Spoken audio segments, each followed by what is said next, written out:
ይባላል ኑህ አለይሂ ሰላም ከ100 ዓመታት በፊት የሆነን ዛፍ እንዲተክሉ ታዘው ነበር ይባላል እና ከዛ ዛፍ ላይ ወይም ከዛ ደን ላይ አላህ Subhanahu Wa Ta'ala መርከብን እንዲሰሩ አዘዛቸው።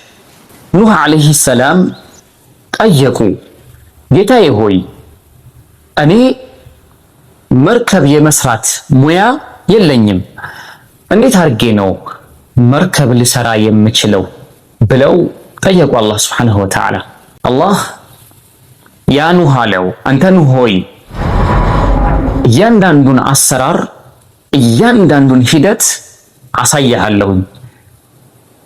እንጨቶችን እንዴት እንደሚቆርጥ፣ እንጨቶችን በእንጨት ላይ እንዴት እንደሚያደራርብ፣ ምን አይነት ዲዛይን እንደሚኖረው፣ ምን አይነት ስፋትም እንደሚኖረውና እንዴት እንደሚሰራ እያንዳንዱን ነገር አላህ Subhanahu Wa Ta'ala አሳየው።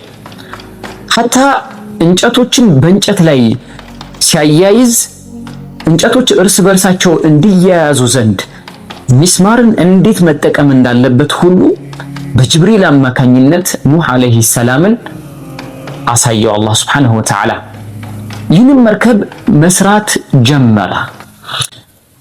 የዚህን ጊዜ ህዝቦቹ ኑህ አለይሂ ሰላም ለዛን ረጅም ዓመት ከትውልድ ትውልድ ሲተላለፍ የነበረበትን ጥሪ ማቆሙ በጣም ስለተገረሙና ኑህ አለይሂ ሰላም ይህንን ቀጥተኛ መንገድን መጣራቱ ማቆሙ ግራ ገብቷቸዋል እና መጠያየቅ ጀመሩ።